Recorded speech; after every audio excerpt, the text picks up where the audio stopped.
जय हिंद साथियों, मैं निजात आप सभी का एक बार फिर से स्वागत करता हूं आपके अपने परिवार एग्जामपुर में। हम एग्जामपुर कलम से क्रांति, एक नई पहल, नई शुरुआत, नए जोश के साथ सभी साथियों का स्वागत है आज की क्लास में। जो कि आप लोगों को पता ही है, प्रीवियस ईयर के कुछ क्वेश्चंस जो कि एक्सपेक्टेड क्वेश्चंस होते हैं, प्रैक्टिस सेशन चल रहा है। आपकी मोस्टली क्वेश्चंस जो है जो क्लासेस हैं वो आपकी प्रैक्टिस क्लासेस हो रही हैं, क्योंकि आपका सारा का सारा सिलेबस जो है कंप्लीट हो चुका है। ठीक है, तो आज की क्लास में हम फिर से कुछ ऐसे क्वेश्चंस डिस्कस करेंगे जो पहली बात तो प्रीवियस ईयर में पूछे जा चुके हैं, और अक्सर उनके जो कंसेप्ट होते हैं वो हर किसी न किसी आपको प्रैक्टिस क्लास में या प्रैक्टिस बुक में या किसी न किसी एग्जाम में आपको देखने को मिलते हैं। ठीक है, तो चलिए आज की क्लास को शुरुआत करते हैं। सभी को गुड इवनिंग, नमस्कार, जय हिंद। देखते हैं पहला क्वेश्चन क्या है और आपको किस तरीके से इसको सॉल्व करना है। सिंपल सा क्वेश्चन होगा, कुछ नहीं करना है आपको। उसके अंदर कोई भी एक ग्रामेटिकल एरर फाइंड आउट करनी होती है। एक ही सेंटेंस को 3 पार्ट में डिवाइड कर दिया जाता है। कौन से पार्ट में कोई ग्रामेटिकल एरर है वही आपका एज एन आंसर यूज किया जाएगा। तो आपको मुझे सेंटेंस में बताना है कि भैया कहां पर कोई ग्रामेटिकल एरर है, और अगर नहीं है तो फिर हमारे पास एक और ऑप्शन होता है लास्ट वाला, जिसमें लिखा होता है नो एरर। अगर सब कुछ सही है तो फिर लास्ट वाला टिक कर देना है। तो सभी लोगों से उम्मीद करते हैं कि आप सारे के सारे क्वेश्चंस के आंसर बिल्कुल करेक्ट फॉर्म में करेंगे, क्योंकि सारी की सारी चीजें मैं आपको एक एक बार नहीं 4-4 बार समझा चुका हूं। तो सभी लोग जोश के साथ फटाफट से क्वेश्चंस के आंसर करेंगे। पहला क्वेश्चन है, आंसर जल्दी से आप लोगों को करके बताना है कि कौन से पार्ट में गलती होने वाली है। ठीक है, 10 से 20 सेकंड का टाइम होता है आपके पास, तो फटाफट से इसका आंसर मुझे करके बता दो। यहां पर लिखा हुआ है by and large people are judged by how much they earn. ज्यादातर लोगों को जज कर लिया जाता है कि वो कितना कमाते होंगे। तो इसमें कहां पर आपको गलती नजर आ रही है, जल्दी से आप लोग बताएंगे फटाफट। देखो, ये एक फ्रेज होता है कि जब भी आप किसी व्यक्ति को जज करना चाहते हैं और देख करके बताना चाहते हैं कि भैया कितना कमाता होगा, तो आप उसके रहन सहन या उसको देख करके बता सकते हैं कि बंदा कितना कमाता है। ठीक है, आगे लिखा हुआ है पीपल आर जज्ड, तो ये पैसिव वॉइस फॉर्म में लिखा हुआ है, बी वर्ब के बाद थर्ड फॉर्म लगी हुई है। बाकी आपको पता ही है, प्रपोजिशन के बाद यहां पर ऑब्जेक्ट लिखा हुआ है। हाउ मच होता है ये क्वांटिटी, एडवर्ब क्वांटिटी जिसको बोलते हैं, और आगे लिखा हुआ है अर्न मतलब कमाना। तो यहां पर सेंटेंस में मुझे कहीं पर कोई गलती नजर नहीं आ रही। तो इस सेंटेंस का जो करेक्ट आंसर हो जाएगा, क्या हो जाएगा भैया? नो एरर हो जाएगा। मतलब आपको जो ऑप्शन टिक करना है वो फोर्थ वाला टिक करना है। ठीक है, यही आपका आंसर माना जाएगा। तो इस सेंटेंस में दिमाग लगाने की जरूरत नहीं है। कुछ लोग बता भी रहे हैं सेकंड थर्ड, उनका गलत हो जाएगा, और जो फोर्थ बता रहे हैं उनका करेक्ट हो जाएगा। तो आंसर जो हो जाएगा आपका फोर्थ हो जाएगा। ठीक है भैया, तो इस तरीके से क्वेश्चन नंबर फर्स्ट का आंसर हो जाएगा फोर्थ। देखते हैं अगला क्वेश्चन क्या कह रहा है। क्वेश्चन नंबर सेकंड में लिखा हुआ है he is working on his project. वो काम कर रहा है अपने प्रोजेक्ट पे, जो भी प्रोजेक्ट उसको दिया गया है। ठीक है, व्हेन हिज कंप्यूटर क्रैश्ड, और उसका जो कंप्यूटर है वो क्रैश हो चुका है। तो अगर आपको इसमें भी कोई प्रॉब्लम नजर आ रही है तो फटाफट से मुझे बता दो, और अगर कहीं पर कोई प्रॉब्लम नहीं है तो फिर से आपका जो आंसर होगा वो क्या हो जाएगा? फोर्थ वाला। तो जल्दी से बताएंगे सभी लोग, बताओ इसमें कहां पर गलती है।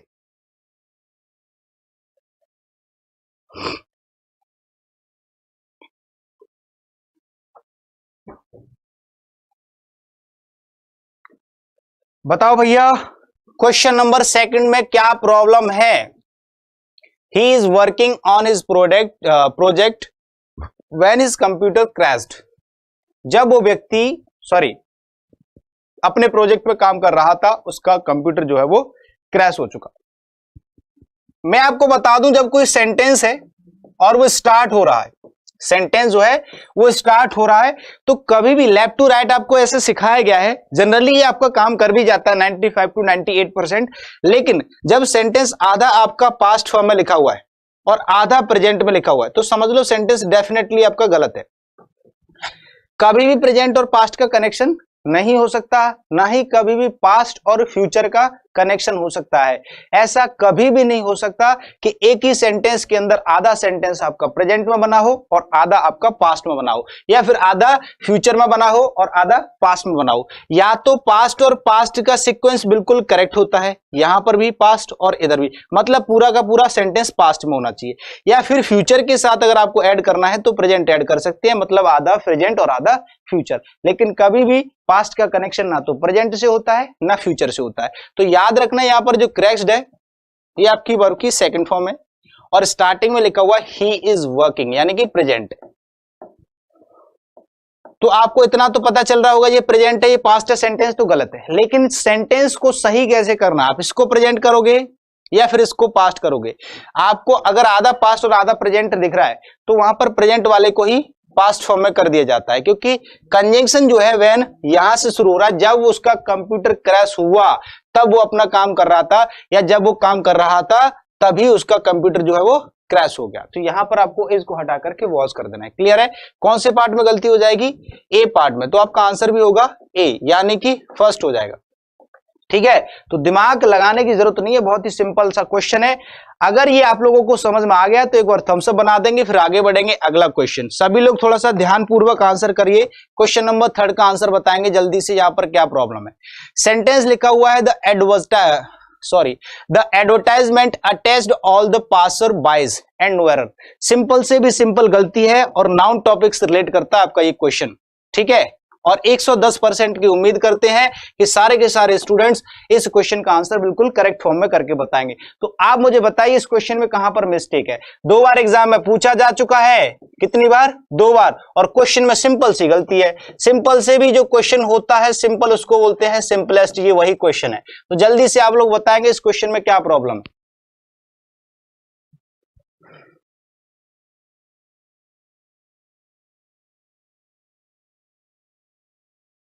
देखो, एक पॉइंट होता है भैया नाउन टॉपिक के अंदर, कंपाउंड नाउन। क्या होता है?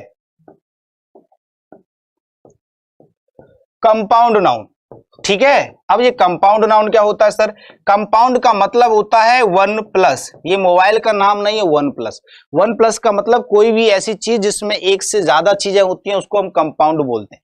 तो एक ऐसा नाउन जिसमें एक से ज्यादा वर्ड्स होते हैं, मतलब कि कोई भी ऐसा नाउन जिसमें एक से ज्यादा वर्ड्स होंगे, 1 2 3 4 5 वर्ड्स को मिलाकर के नाउन का काम करता है। एक ही वर्ड होता है लेकिन एक ही वर्ड के अंदर एक से ज्यादा वर्ड्स मिले होते हैं, और वो किसका काम करता है? नाउन का काम करता है। ठीक है, तो उसी का नाम हो जाता है कंपाउंड नाउन। समझ में आया? अब बात करते हैं कि सर कंपाउंड नाउन के अंदर अगर हमें एस ऐड करना हो, एस लगाना हो, तो कहां पर लगाते हैं? तो पहली बात तो एस हम 2 तरीके से लगाते हैं। एक एस हम नाउन में तब लगाते हैं जब उसका प्लूरल बनाना हो। क्या बनाना हो भैया? प्लूरल बनाना हो। और दूसरा एस हम नाउन में तब लगाते हैं जब पोजेशन दिखाना हो। पोजेशन का मतलब तो जानते ही हो ना। देखो, जब आपको किसी नाउन में एस लगाना है तो 2 तरीके से लगा सकते हैं। एक तो प्लूरल बनाने के लिए, और एक एपोस्ट्रोफी एस होता है जिसको अधिकार के लिए लगाते हैं, पोजेशन के लिए। किसके लिए? अधिकार के लिए। जैसे मान लीजिए बुक्स हो गया, तो बुक्स जो है इसमें एस लगा दिया, प्लूरल हो गया। किसी ने बोल दिया राम्स बुक्स, तो राम की किताबें हो जाएंगी, इस पे एपोस्ट्रोफी एस ये लगा दिया। तो याद रखना, जब भी कंपाउंड नाउन की बात होती है, कंपाउंड नाउन जिसमें एक से ज्यादा वर्ड्स होते हैं, जैसे यहां पर लिखा हुआ है पासर बाय, या फिर कहीं पर लिख दिया ब्रदर इन लॉ। क्या लिख दिया भैया? Brother in law, sister in law, ठीक है, mother in law, father in law, commander in chief, ठीक है, चीफ मिनिस्टर, ऐसे करके जो नाउन होते हैं इनको हम बोलते हैं कंपाउंड नाउन। अब अगर आपको इसमें अपोस्ट्रोफी एस लगाना है तो हमेशा लास्ट वाले वर्ड में लगाते हैं, और अगर आपको प्लूरल बनाने के लिए एस लगाना हो तो मेन वर्ड में लगाते हैं जो मेन नाउन होता है। तो ब्रदर का अगर आपको प्लूरल बनाना है तो ब्रदर्स इन लॉ हो जाएगा, और अगर आप उसको अपोस्ट्रोफी एस लगाओगे तो ब्रदर इन लॉज हो जाएगा। ऐसे ही पासर बाय जो होता है, इसका भी अगर आपको प्लूरल बनाना हो तो यहां पर एस लगाना होगा, पासर्स बाय हो जाएगा, और अगर आपको एपोस्ट्रोफी एस लगाना हो तो पासर बाइज हो जाएगा। ठीक है, तो अगर इस सेंटेंस में देखो यहां पर लिखा हुआ है ऑल द पासर बाइज, तो ये सेंटेंस आपको गलत नहीं लग रहा, क्योंकि यहां पर ऑल लगा हुआ है। ऑल मतलब प्लूरल, और प्लूरल बनाने के लिए पासर में एस लगाना पड़ेगा, ना कि बाइज में। तो यहां से एस हटा करके यहां ऐड कर देना है, सी पार्ट में गलती हो जाएगी। आंसर क्या होगा आपका? 3rd हो जाएगा करेक्ट आंसर। ठीक है, चलिए बहुत बढ़िया। अगर ये क्वेश्चन आप लोगों को समझ में आया तो फटाफट से इसके लिए एक थम्स अप बना दो, फिर आगे बढ़ते हैं अगला क्वेश्चन। नेक्स्ट क्वेश्चन नंबर 4 पढ़ेंगे और इसका आंसर करेंगे सभी लोग। देख लो यहां पर क्या लिखा हुआ है। यहां पर लिखा हुआ है if the bus had not broken down he will be at home now. अगर ये जो बस है खराब नहीं होती, एक फ्रेजल वर्ब होती है ब्रेक डाउन, ठीक है भैया, एक फ्रेजल वर्ब होती है ब्रेक डाउन। जब गाड़ी चलते चलते खराब हो जाती है तो वहां पर हम ब्रेक डाउन यूज करते हैं। ब्रेक के साथ कई सारी फ्रेजल वर्ब होती है, ब्रेक डाउन होती है, ब्रेकआउट होती है, ब्रेकअप होता है जो लोगों का अक्सर होता रहता है। ठीक है, ब्रेकअप मतलब होता है टू एंड अ रिलेशनशिप, जब किसी रिलेशनशिप का खात्मा हो जाता है उसको ब्रेकअप बोलते हैं। ब्रेक डाउन होता है जब गाड़ी चलते चलते या कोई भी चीज जैसे कंप्यूटर चलते चलते बंद हो गया, खराब हो गया, तो उसको भी ब्रेक डाउन बोलते हैं। ठीक है, तो इसका मतलब होता है खराब होना, खराब होना। और इस सेंटेंस में जो प्रॉब्लम होने वाली है वो आपकी टेंस टॉपिक से रिलेटेड होगी। और टेंस के अंदर भी मैंने आपको एक चीज पढ़ाई थी, कंडीशनल सेंटेंसेस। ये उसी पॉइंट का उसी पार्ट का क्वेश्चन है और ये मोस्ट इंपॉर्टेंट है। ऐसे क्वेश्चन अक्सर आपको एग्जामिनेशन में मिलते हैं, याद रखें। मोस्ट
के तीन टाइप होते हैं। पहला ही टाइप होता है आपका फ्यूचर का और दूसरा टाइप होता है आपका पास्ट वाला।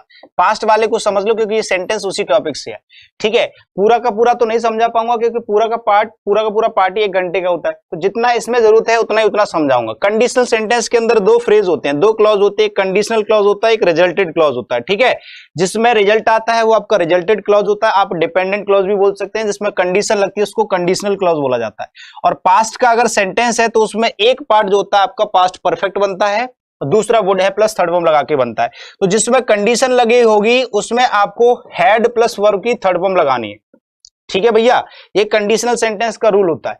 और दूसरा वाला जो क्लॉज होता है जिसमें रिजल्ट आता है उसमें आपको लगाना होता है वुड, फिर उसके बाद लगाना होता है हैव और उसके बाद लगानी होती है थर्ड फॉर्म। देख लो मैच करके, ये पूरा का पूरा फ्रेज अगर इसमें मैच हो रहा है तब तो सेंटेंस सही है, और अगर ऐसा नहीं हो रहा है तो सेंटेंस गलत है। इफ लगा हुआ है, देख लो इफ लगा हुआ है, head plus third form, head plus third form, देखो हेड लगा हुआ है और थर्ड फॉर्म, तो यहां तक तो कोई गलती है नहीं, मतलब ये वाला भी करेक्ट है, ये वाला भी करेक्ट है। अब बात करते हैं कॉमा के बाद। देखो कॉमा के बाद वाला सेंटेंस यहां पर शुरू होता है, वी से शुरू होता है, विल लगा हुआ है, जबकि आना चाहिए क्या, वुड आना चाहिए। क्या आना चाहिए, वुड। और बी जो है वर्ब की फर्स्ट फॉर्म में, इसको थर्ड फॉर्म करेंगे तो क्या हो जाएगा, बीन हो जाएगा।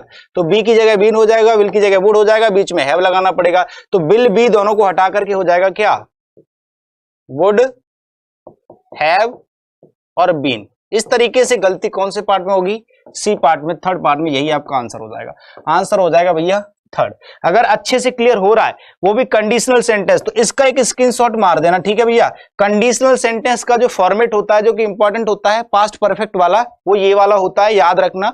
कंडीशनल क्लॉज में हेड प्लस थर्ड फॉर्म और रिजल्टेड क्लॉज में would have plus third form लगाना होता है। ठीक है, एक बार इसका स्क्रीनशॉट मार देना और लिख लेना कहीं पर। चलिए, तो क्वेश्चन नंबर फोर्थ भी आपका सही हो जाएगा। आगे देखते हैं अगला क्वेश्चन क्या कह रहा है। नेक्स्ट क्वेश्चन नंबर फिफ्थ पढ़ो अच्छे से और इसका आंसर करके बताओ मुझे फटाफट से। देखो यहां पर क्या लिखा हुआ है, सी इनवाइटेड, क्या लिखा हुआ है, she invited all her daughter in laws. अभी अभी जस्ट समझा है, सेम उसी टाइप की गलती है, नाउन टॉपिक से रिलेट करता है, याद रखना।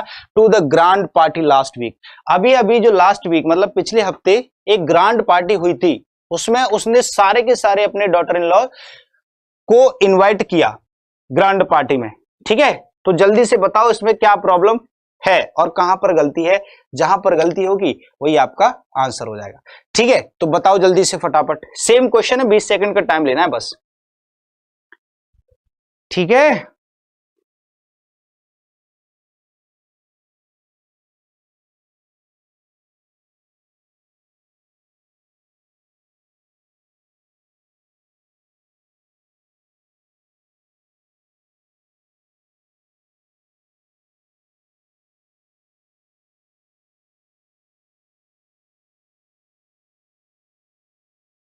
भैया यहां पर क्या है, डॉटर इन लॉ, ये पूरा का पूरा क्या है, कंपाउंड नाउन है। क्या है भैया, कंपाउंड नाउन है। और मैंने अभी अभी आपको बताया था कंपाउंड नाउन का अगर आपको प्लूरल बनाना हो तो मेन वर्ड में जो मेन वर्ड होता है उसी में आपको एस लगाना होता है। मेन वर्ड मतलब जो नाउन होता है। और अगर आपको एपोस्ट्रोफी एस लगाना हो तो चाहे कैसा भी नाउन हो लास्ट में लगाना होता है। तो यहां पर लगा हुआ है all her daughter in laws, मतलब सारी की सारी डॉटर इन लॉज हैं, उनको उसने इन्वाइट किया है। तो यहां से आपको एस हटा करके इधर लगा देना है, डॉटर्स इन लॉ हो जाएगा। कौन से वाले पार्ट में गलती होगी, सेकंड वाले पार्ट में। आंसर क्या होगा, सेकंड हो जाएगा।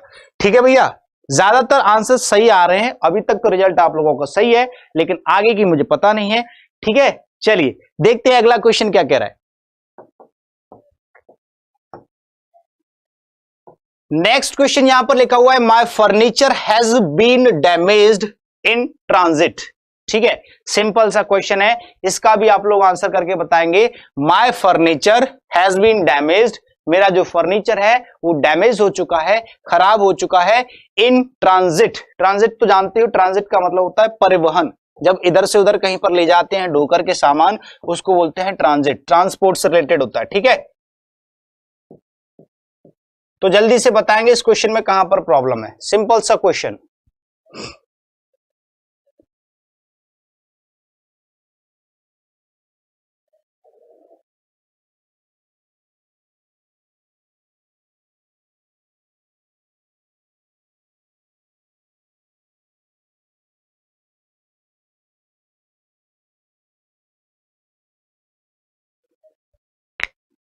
बताओ भाई सभी लोग क्या गलती है इसमें। देखो, जब कॉमन एरर वाला क्वेश्चन आपको दिखाई देता है तो उसका कंसेप्ट ये होता है कि एक सेंटेंस लिखा हुआ है, उसमें गलती ढूंढनी है, बनानी नहीं है अपनी तरफ से कि सर सेकंड वाले पार्ट में गलती कर दो, यहां पर बीन हटा दो या फिर कुछ और लगा दो। ऐसा नहीं है, सेंटेंस में गलती है तो ही ढूंढनी है, अगर नहीं है तो फिर लास्ट का ऑप्शन होता है हमारे पास नो एरर। तो सेंटेंस में सब्जेक्ट हो जाएगा आपका माय फर्नीचर, फर्नीचर होता है आपका अनकाउंटेबल नाउन, ये आपका सिंगुलर फॉर्म में लिखा ही है। इसके लिए वर्ब भी सिंगुलर है। बीन प्लस थर्ड फॉर्म यानी कि पैसिव वॉइस हो गया, क्योंकि डैमेज तो किसी न किसी के द्वारा ही होगा, तो पैसिव वॉइस फॉर्म में है। बाकी आपका यहाँ पर एडवर्ब लिखा हुआ है किस तरीके से हुआ है, तो सेंटेंस में मुझे तो कहीं पर कोई गलती नहीं लग रही, तो सेंटेंस हो जाएगा आपका नो एरर। ठीक है, फोर्थ वाला आंसर करेक्ट आंसर होगा। समझ में आया। चलिए तो आगे बढ़ते हैं, अगला क्वेश्चन देखते हैं। एक और क्वेश्चन क्या कह रहा है, नेक्स्ट क्वेश्चन नंबर 7 फिर से आप लोग पढ़ोगे और जल्दी से बताएंगे। ये भैया सिंपल से भी सिंपलेस्ट क्वेश्चन है। कैसा है, सिंपल से भी सिंपलेस्ट, यानी कि 150% रिजल्ट होना चाहिए। जिसने कभी भी इंग्लिश नहीं पढ़ी होगी वो भी बता देगा। Every boy have to submit the assignment. ये क्या है, नॉट द इवनिंग, पता नहीं चल रहा, ये मिस टाइप हो चुका है, सॉरी, इन द इवनिंग होगा, ये नॉट द इवनिंग नहीं है, इन द इवनिंग है। ठीक है, every boy have to submit the assignment in the evening. हर एक व्यक्ति को, हर एक लड़के को अपने असाइनमेंट जो है सबमिट करने पड़ेंगे हर हालत में, वो भी शाम तक। कब तक, शाम तक। तो जल्दी से फटाफट बताओ इसमें क्या प्रॉब्लम है।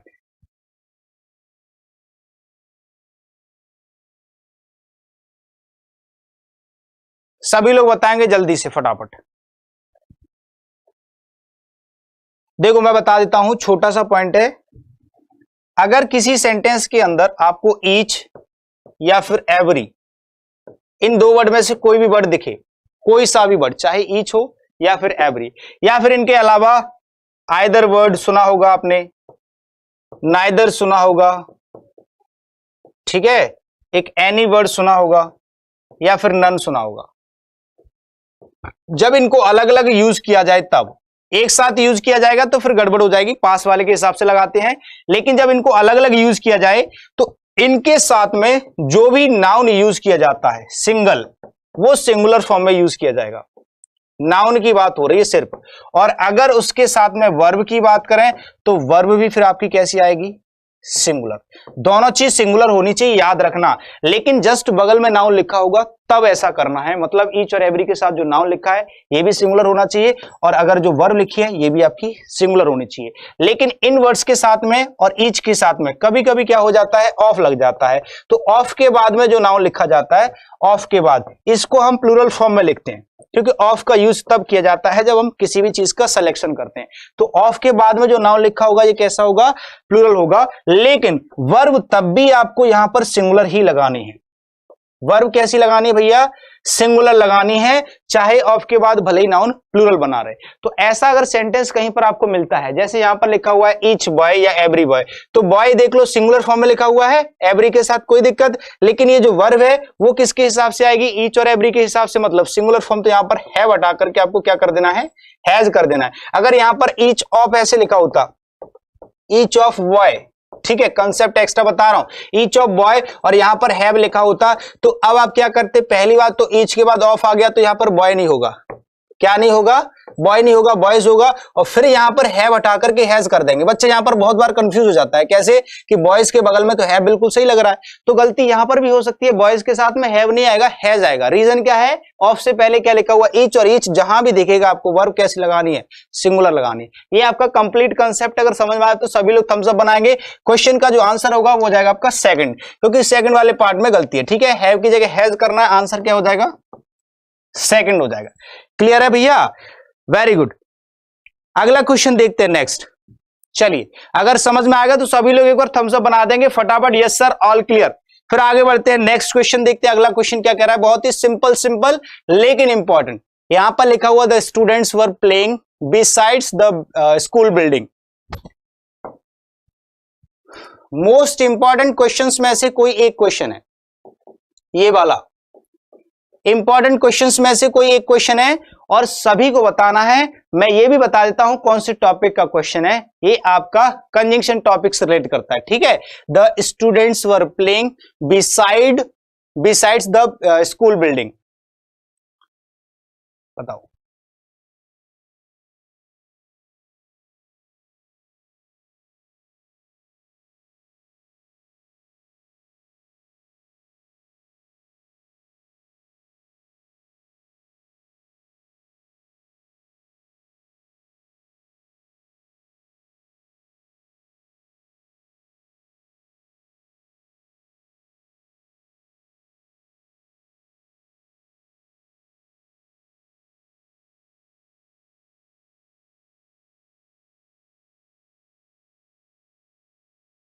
देखो कुछ कंजंक्शंस होते हैं जिनमें थोड़ा थोड़ा सा डिफरेंस होता है, मैंने आपको कई बार पढ़ाया भी था, फर्दर और फादर जैसे। ऐसे यहां पर एक और वर्ड होता है बिसाइड और बिसाइड्स। ये होमोफोन्स में भी आप बोल सकते हैं, क्या बोल सकते हैं भैया, होमोफोन्स में भी बोल सकते हैं।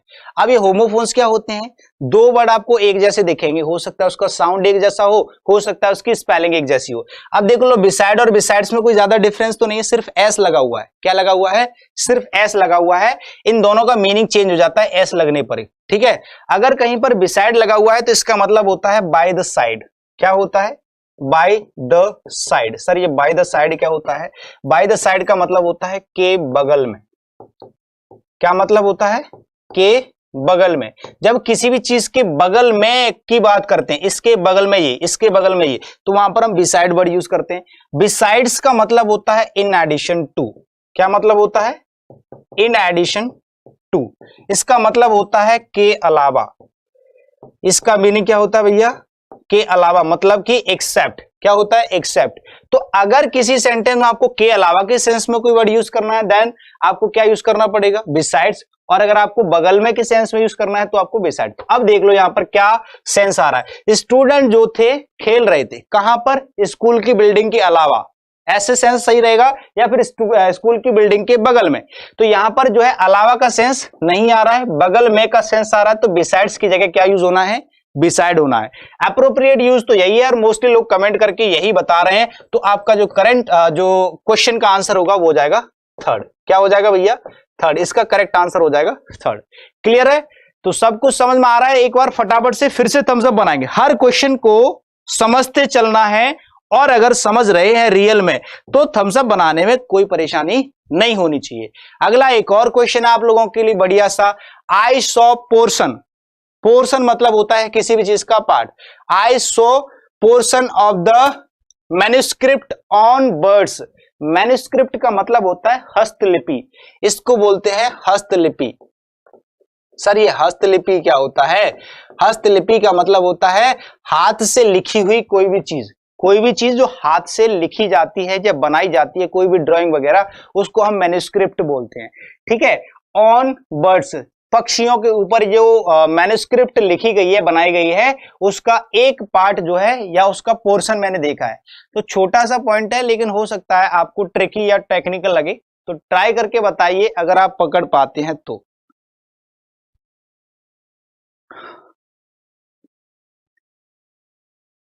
बताओ भैया कहां पर प्रॉब्लम है?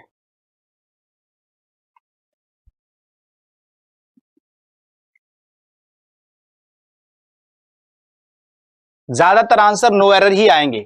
ठीक है, देखो नो एरर नहीं है ये क्वेश्चन। इसमें क्या प्रॉब्लम है समझ लो।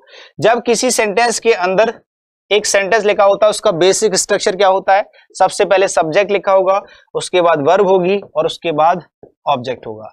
ठीक है, ऑब्जेक्ट की जगह पर आप दो ही चीज यूज कर सकते हैं, या तो नाउन या फिर प्रोनाउन। ठीक है, अब देख लो यहां पर जो आई है ये तो आपका सब्जेक्ट हो जाएगा, वर्ब जो है ये आपकी सो हो जाएगी, और पोर्शन ये है ये आपका ऑब्जेक्ट हो जाएगा। ऑब्जेक्ट की जगह पर नाउन यानी कि आई ओ एन लगा हुआ तो ये आपका नाउन हो जाएगा। लेकिन नाउन को आप यूज, आप अगर आप वर्ब के बाद डायरेक्टली नाउन यूज करते हैं तो उससे पहले आपको एक डिटरमिनर यूज करना पड़ेगा। आपको बताना पड़ेगा कि जो भी आपकी मैन्युस्क्रिप्ट है उसका कितना पोर्शन आपने देखा, कितना पोर्शन आपने देखा। तो यहां पर आपको एक डिटरमिनर का यूज करना पड़ेगा। आई सॉ पोर्शन की जगह आपको लिखना पड़ेगा आई सॉ अ पोर्शन। मैंने उस पूरी मैन्युस्क्रिप्ट का एक पार्ट, एक पोर्शन या एक भाग देख लिया है। तो फर्स्ट वाले पार्ट में क्या हो जाएगी?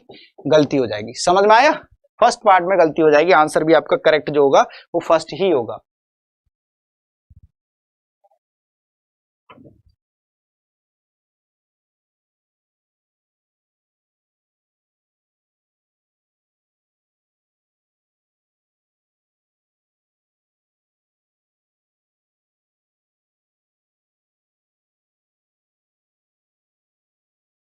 अब दिखाई दे रहा होगा, टेंशन मत लो। चलिए, तो ये भी आपको समझ में आ जाएगा। अगला क्वेश्चन एक और है, फटाफट से नेक्स्ट क्वेश्चन देखेंगे। अगला क्वेश्चन क्या कह रहा है? क्वेश्चन नंबर 10 देखो क्या कह रहा है। The art exhibition is a big hit and they made a lot profit. जो आर्ट एग्जीबिशन उन्होंने लगाई थी बहुत ही बड़ी हिट बैठी है, मतलब कि बहुत अच्छी तरीके से हिट हुई है और उन्होंने इस चीज से बहुत ज्यादा प्रॉफिट कमाया, उन्होंने इस चीज से बहुत ज्यादा प्रॉफिट कमाया है। तो छोटी सी गलती हो सकती है और हो भी सकती है या नहीं भी हो सकती है, आपको फाइंड आउट करना है। जल्दी से मुझे बता दीजिए। The art exhibition is a big hit and they made a lot of profit. बताएंगे जल्दी से फटाफट कहां पर प्रॉब्लम है, अगर कहीं पर कोई प्रॉब्लम है तो। अगर नहीं है तो फिर आपका आंसर लास्ट का होता ही है नो एरर। ठीक है, तो अगर आप लोग ढूंढ पाते हैं तो जल्दी बताइए मुझे इसमें क्या प्रॉब्लम है।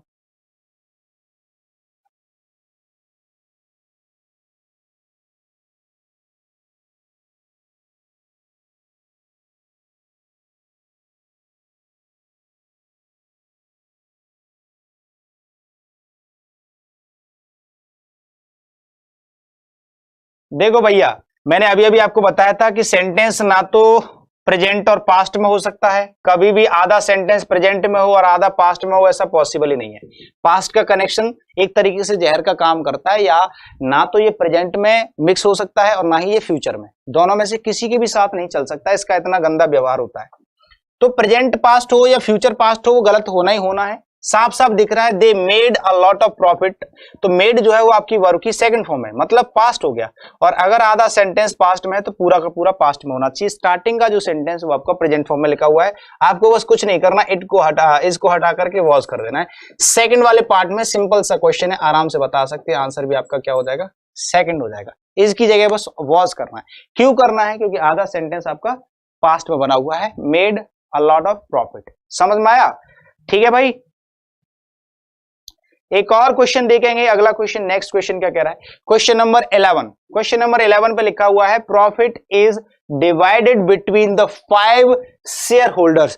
जो भी प्रॉफिट आया है उस प्रॉफिट को डिवाइड कर दिया गया है किसके बीच में, 5 शेयर होल्डर्स के बीच में ऑफ द कंपनी। जितने भी हमारे कंपनी के अंदर 5 शेयर होल्डर्स थे, उन सारे के सारे शेयर होल्डर्स के बीच में इस प्रॉफिट को डिवाइड कर दिया गया है, या फिर लास्ट में लिखा हुआ है नो एरर। जल्दी से बताएंगे कि इस क्वेश्चन में क्या प्रॉब्लम है, कहां पर प्रॉब्लम है भी है या नहीं है, नहीं है तो फिर लास्ट का ऑप्शन है, कुछ ना कुछ तो होगा ही। देखते हैं क्या प्रॉब्लम है, जल्दी से फटाफट कौन सबसे पहले आंसर करके बताएगा।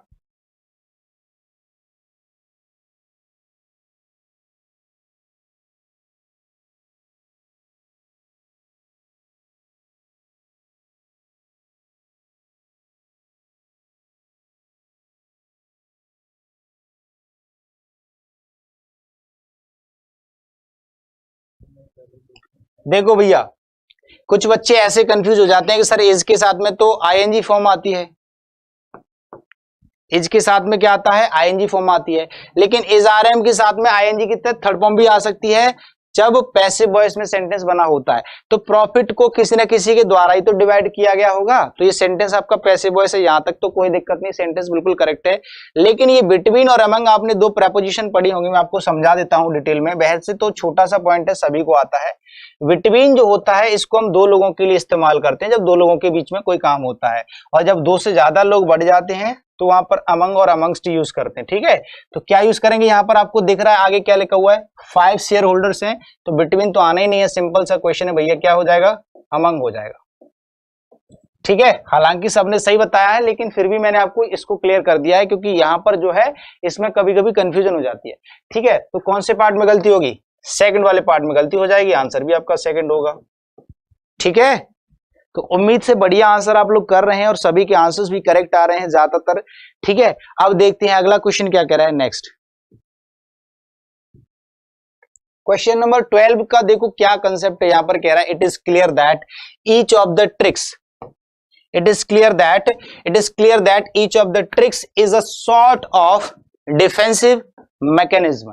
सिंपल सा क्वेश्चन है, इसमें भी आप लोगों को गलती ढूंढनी है। इट इज क्लियर हो चुका है that each of the tricks is a sort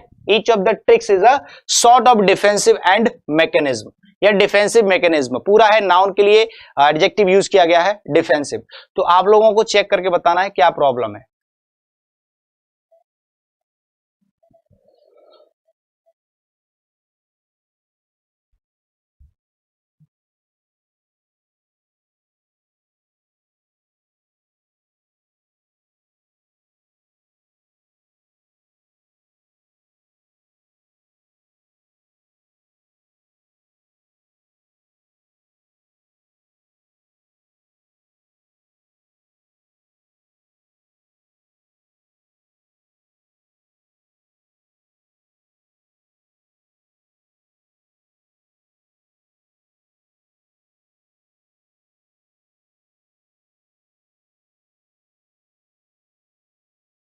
देखिए, सबसे पहले तो अगर कोई सेंटेंस इट या देयर से स्टार्ट होता है तो आपको देखना पड़ेगा कि इसके साथ वर्ब कैसे यूज करते हैं। ठीक है, तो इट के साथ में सिंगुलर वर्ब ही यूज होती है, आगे चाहे कुछ भी लिखा हो उससे मतलब नहीं है, लेकिन देयर के साथ में अकॉर्डिंग टू ऑब्जेक्ट, आपको ऑब्जेक्ट देखना पड़ेगा तभी वर्ब यूज कर पाएंगे। ठीक है, तो पहले वाले सेंटेंस में कोई प्रॉब्लम नहीं है, इट इज क्लियर दैट यहां तक सही है, ये कंजंक्शन हो गया, इसके बाद सेंटेंस शुरू हो गया।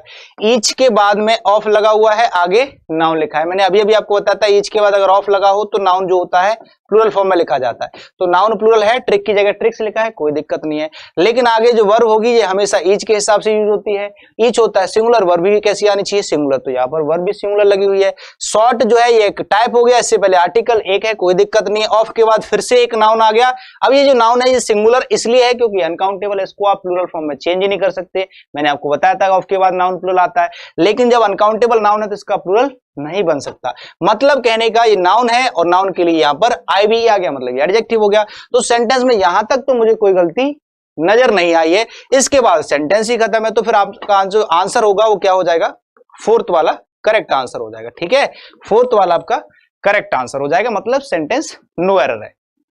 कैसा भैया सेंटेंस, नो एरर, कहीं पर कोई गलती नहीं है।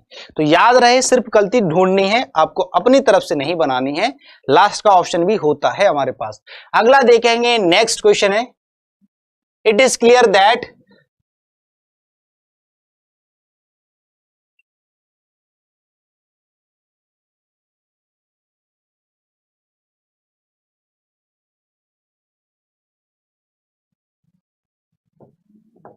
देखिए मैं दोबारा समझा देता हूं उस क्वेश्चन को, एक बार समझ लीजिए सभी लोग। यहां पर लिखा हुआ है इट इज क्लियर दैट, मेरे भाई यहां पर क्वेश्चन क्या लिखा हुआ है, it is clear that each of the tricks is a sort of defensive mechanism. एक बार फिर से समझा देता हूं, किसी को प्रॉब्लम है, कुछ बच्चे बता रहे हैं साउंड नहीं आ रहा है, तो यहां पर देख लो क्या लिखा हुआ है, इट इज क्लियर जो है इज भी बिल्कुल सही है इट के हिसाब से, बाकी यहां पर ईच के बाद में नाउन भी प्लूरल है और ईच के हिसाब से वर्ब भी सिंगुलर है, तो सेंटेंस में कहीं पर कोई गलती है नहीं है, सेंटेंस जो है आपका नो एरर है भाई। कैसा है, नो एरर है, ठीक है।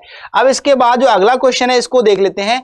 नेक्स्ट क्वेश्चन यहां पर जो लिखा हुआ है ये क्वेश्चन रिपीट हो गया है, यहां से यहां तक ये जो सेंटेंस है ये गलत है, यहां पर ये मिस टाइप है, इसकी जगह पर इट इज क्लियर नहीं होगा, it is time, it is time, ठीक है।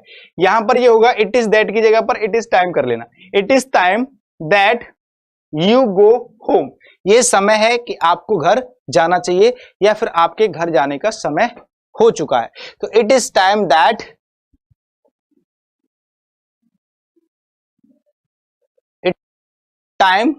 दैट यू गो होम, ठीक है।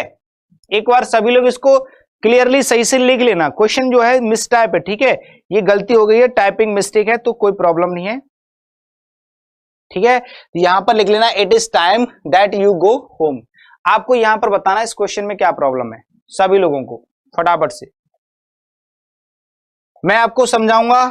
एक रूल होता है, ये भी प्रेजेंट पास्ट इंडेफिनिट टेंस का होता है, जब किसी सेंटेंस के अंदर इट इज टाइम हो या फिर इट इज हाई टाइम हो, ठीक है, या फिर इट इज राइट टाइम हो,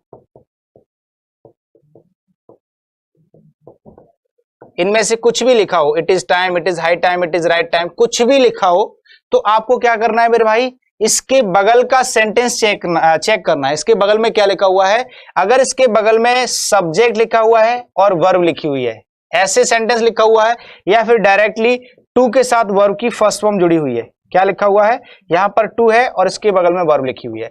अगर दो फ्रेज आपको देखने को मिलेंगे, दोनों में से देख लेना, अगर पहले सब्जेक्ट है फिर वर्ब है तो इस वर्ब को हम सेकंड फॉर्म में लिखेंगे यानी कि सिंपल पास्ट में, और अगर टू के साथ वर्ब लगी है तो इसको फर्स्ट फॉर्म में। तो देख लो यहां पर क्या लिखा हुआ, इट इज टाइम दैट, यहां पर क्या है, यू जो होता है आपका सब्जेक्ट होता है यानी कि नाउन प्रोनाउन, और इसके बाद वर्ब हो गई, तो इस वर्ब को आपको सेकंड फॉर्म में लिखना है, यानी कि गो की जगह क्या हो जाएगा भाई, वेंट हो जाएगा, गो की जगह क्या हो जाएगा, वेंट हो जाएगा।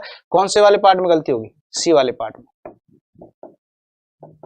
ठीक है, ये आंसर हो जाएगा आपका थर्ड करेक्ट आंसर। एक और क्वेश्चन देखते हैं, अगला क्वेश्चन नेक्स्ट, यहां लिखा हुआ है I had worked very hard, मैंने बहुत अच्छे से काम किया, on the project and my boss was not satisfy, और मेरा जो बॉस है वो सेटिस्फाई नहीं हुआ। मैं आपको दो चीजें समझाऊंगा, आपने एक कंजंक्शन सुना होगा एंड और एक सुना होगा बट, इन दोनों में क्या फर्क होता है, जब दो पॉजिटिव सेंटेंस आपको क्या करने हो, जोड़ने हो, पॉजिटिव और पॉजिटिव, दोनों तरफ पॉजिटिव, मतलब एक दोनों में से किसी भी साइड में नॉट नहीं लगा हुआ है, दोनों में से दोनों ही सेंटेंस पॉजिटिव है, तो वहां पर हम एंड यूज करते हैं, एंड से दोनों सेंटेंसेस को जोड़ते हैं।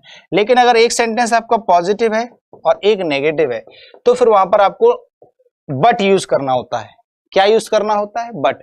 तो देख लो यहां पर एंड लगा हुआ है, I had worked very hard on the project, मैंने प्रोजेक्ट पे बहुत ज्यादा काम किया लेकिन फिर भी मेरा बॉस जो है वो सेटिस्फाई नहीं हुआ, नॉट लगा हुआ है, एंड को हटा दो, बट लगा दो। कौन से क्वेश्चन में गलती हो जाएगी, थर्ड पार्ट में गलती हो जाएगी, सिंपल सा क्वेश्चन था, ठीक है। तो थर्ड पार्ट में आंसर भी आपका क्या हो जाएगा, थर्ड हो जाएगा। चलिए, ये था आपका सेकंड लास्ट क्वेश्चन, इसके बाद आपका क्वेश्चन है final question of this class, ठीक है, ये आपका लास्ट है, नेक्स्ट है और फाइनल है, इसके बाद आप लोगों की क्लास बिल्कुल समाप्त की जाएगी।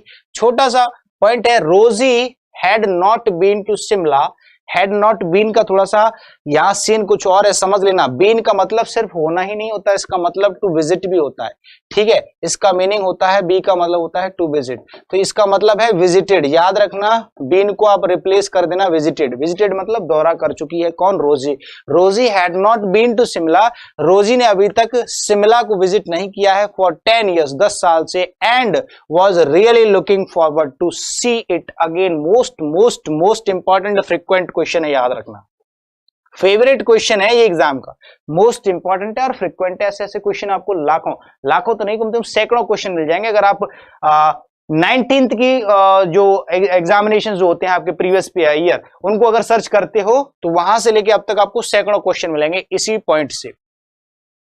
तो जल्दी से फटाफट बताएंगे इस क्वेश्चन में क्या प्रॉब्लम है। सबसे पहले आप लोगों का रिस्पॉन्स, फिर मैं आपको अच्छे से समझाऊंगा इसको, ठीक है। समझ लेते हैं इसका कॉन्सेप्ट क्या है। मोस्ट इंपॉर्टेंट, थोड़ा सा ध्यान से समझिएगा। देखो मैं यहां पर कुछ फ्रेज मैं आपको लिखाऊंगा। जैसे मान लीजिए नॉर्मली अगर किसी सेंटेंस के अंदर टू के साथ में वर्ब लगी हुई है, टू के साथ में, तो ये जनरली आपको फर्स्ट फॉर्म में ही लिखनी होती है, क्योंकि इसको हम बोलते हैं इन्फिनिटिव। क्या बोलते हैं इसको? इन्फिनिटिव बोलते हैं। लेकिन ऐसा हमेशा नहीं होता कि हमेशा टू के साथ वर्ब की फर्स्ट फॉर्म आए। कभी कभी टू के साथ में जेरंड फॉर्म का भी इस्तेमाल कर लिया जाता है, यानी कि आईएनजी फॉर्म। लेकिन ये स्पेशल केसेस में होता है। कुछ स्पेशल फ्रेजेस आपको समझने होंगे और पढ़ने होंगे। कौन कौन से ऐसे फ्रेज होते हैं जिनके साथ हम टू के साथ में भी आईएनजी का यूज कर लेते हैं। कुछ ऐसे फ्रेज जैसे कि मैंने यहां पर लिख दिया हैबिचुएटेड। क्या लिख दिया?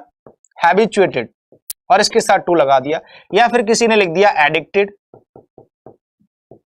ठीक है, उसके साथ टू लगा दिया। या फिर किसी ने लिख दिया एवर्स, इसके साथ टू लगा दिया। या फिर किसी ने लिख दिया अकस्टम्ड, इसके साथ टू लगा दिया। या फिर किसी ने लिख दिया बी वर्ब, वर्ब के बाद में यूज्ड टू, और फिर इसके बाद में वर्ब लगा दी, ठीक है। और या फिर किसी ने लिख दिया लुक फॉरवर्ड। बहुत ही अच्छे अच्छे फ्रेज है, याद रखना। लुक फॉरवर्ड और इसके साथ में टू लगा दिया, फिर आगे वर्ब लिख दी, ठीक है। फेड अप विद होता है, बहुत सारे फ्रेज होते हैं। फेड अप विद होता है, ठीक है, इसके साथ में वर्ब लगा दी। तो ये कुछ ऐसे फ्रेज है जिनके बाद आपको जेरंड फॉर्म का इस्तेमाल करना ही करना है। मतलब ये आपको याद कर लेने हैं, स्क्रीनशॉट ले लेना, कुछ भी कर लेना। हैबिचुएटेड हो गया, habituated to, addicted to, abuse to, accustom to, या फिर बी के साथ में यूज टू लगा हो, या फिर लुक फॉरवर्ड टू हो, या फिर फेड अप विद। इन सभी के साथ आपको क्या करना है? इन सारे के सारे फ्रेजेस के बाद आपको जेरंड फॉर्म का इस्तेमाल करना है। जेरंड क्या होता है सर, ये भी समझा दीजिए। जेरंड होता है आपका वर्ब की आईएनजी फॉर्म, जो आपकी मेन वर्ब होती है, इसकी आईएनजी फॉर्म। देख लो यहां पर क्या लिखा हुआ है, Rosie had not been to Shimla for 10 years, और आगे लिखा हुआ है was really looking, looking, look की ing form, looking forward to. Looking forward to मतलब लुक फॉरवर्ड टू हो गया। अब इसके बाद देख लो वर्ब कहां है, सी। वैसे जनरली सी की आईएनजी फॉर्म नहीं होती, याद रखना। जनरल केस में सी को आप कॉन्टिन्यूस फॉर्म में यूज नहीं कर सकते, मतलब आईएनजी की तरह आप यूज नहीं कर सकते एक एक्शन की तरह। लेकिन यहां पर आप आईएनजी लगा सकते हैं सी में, क्योंकि ये आपका जेरंड है, ना कि मेन वर्ब। क्लियर है? क्यों आ रही है यहां पर आईएनजी फॉर्म, ये आपको पता है। कौन से वाले पार्ट में गलती हो जाएगी? थर्ड पार्ट में। आंसर क्या होगा आपका? थर्ड हो जाएगा करेक्ट आंसर। मोस्ट इंपॉर्टेंट और मजेदार क्वेश्चन आज की क्लास का यही है, और एक्सपेक्टेड ये याद रखना। अगर एग्जाम में किसी ने नॉन फाइनेंस से क्वेश्चन पूछा है तो इसी टाइप का क्वेश्चन पूछेगा, और कोई क्वेश्चन नहीं पूछेगा। अगर एक ही क्वेश्चन होगा तो ठीक है, एक से ज्यादा होंगे तो कहीं दूसरी जगह से पूछ लेगा। तो ये थे आपके ऐसे टॉप 15 क्वेश्चन जो आप लोगों ने बहुत अच्छे तरीके से समझ लिए। उम्मीद करते हैं कि सारे के सारे क्वेश्चन आप लोगों को बहुत बढ़िया तरीके से समझ में आए होंगे। और अगर कहीं पर कोई कमी रह जाए तो आप लोग मुझे ऑफलाइन कमेंट करके बता सकते हैं। अपना कमेंट सुझाव जो भी छोड़ना है छोड़ सकते हैं, वहां पर मैं आप लोगों की समस्या सुन लूंगा। तो आज की क्लास का रिस्पांस छोड़ेंगे सभी लोग मिलकर के। क्लास कैसी लगी, क्वेश्चंस का लेवल कैसा था, आप लोग मुझे अपना रिस्पांस बताइएगा। फिर मिलते हैं अगली क्लास में कुछ नया लेकर के। तब तक के लिए नमस्कार, good evening and God bless you all. Bye bye.